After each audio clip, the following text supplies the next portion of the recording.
మాట్లాడోయ్యా.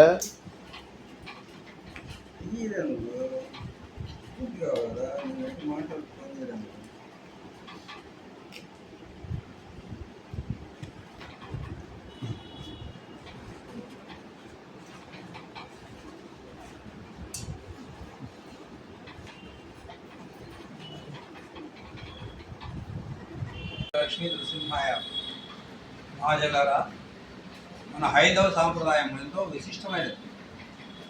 ఈ సాంప్రదాయంలో ప్రతి ఒక్కటి మన శరీర ఆరోగ్యానికి నిబిడీకృతమైనటువంటి విషయాలను చక్కగా ఏ శ్లోక రూపంలోనో మంత్ర రూపంలోనో మనకు రచిస్తూ వస్తూనే ఉన్నారు.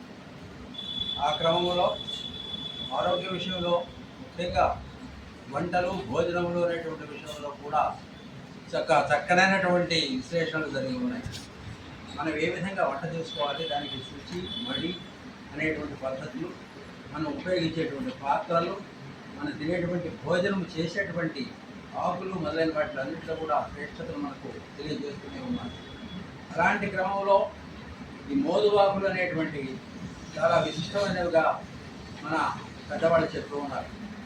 మోదుగాకులు, అందులో పచ్చి మోదుగాకుల్లో భోజనం చేస్తే దాని యొక్క ఆరోగ్యం ఎంతో మనకు ఆరోగ్యకరంగా ఉంటున్నటువంటి విషయాన్ని మన పెద్దలు మనకు చెప్తూ ఉన్నారు.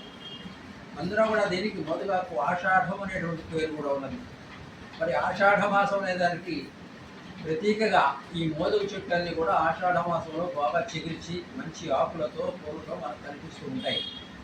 అలాంటి ఆషాఢంలో ప్రాధాన్యత కలిగినటువంటి ఈ మోదుగాకుల్లో కనీసం ఒక్కరోజైనా ఆ మోదుగాకులు, పచ్చి మోదుగాకుల్లో భోజనం చేయాలనేటువంటి ఉద్దేశంతో నిన్నటి రోజున పెంచలకోన వెళ్ళినప్పుడు మా వాహన సోదకుడు అయినటువంటి సీనయ్య ఎంతో శ్రమించి ఆకులను సేకరించాడు. దాన్ని ఈరోజు, అంటే రేపు సోమవారం నుండి మనకు ఆషాఢం ప్రారంభమవుతుంది కాబట్టి ఆ సమయంలో ఒక్కరోజైనా మా కుటుంబంలో ఉన్నటువంటి మా ముగ్గురు ఆకులు వేసుకొని తినాలనే ఉద్దేశం చేత ఆకులు కుట్టడం జరిగింది. విస్తళ్ళు కుట్టడం కూడా ఒక కళ. ఇది మా తండ్రి గారి హయాం నుంచి మాకు వస్తున్నటువంటి అనుభవంగా వస్తున్నటువంటి ఆచారం కాబట్టి అది మర్చిపోకుండా ఈరోజు ఈ యొక్క ఆకులు కుట్టి మనం సొంతగా కుట్టి రేపటి రోజుగా సోమవారం రోజు ఆషాఢ మాసం ప్రారంభంలో ఈ ఆకుల్లో భోజనం చేయాలి. ఒక్కరోజైనా భోజనం చేస్తే ఎంతో శ్రేష్టమైనటువంటి పెద్దవాళ్ళు చెప్పారు కాబట్టి ఈ యొక్క ప్రయత్నం చేయడం జరిగింది. మీరందరూ కూడా దీన్ని అభినందించుగాక. ఓం స్వస్తి.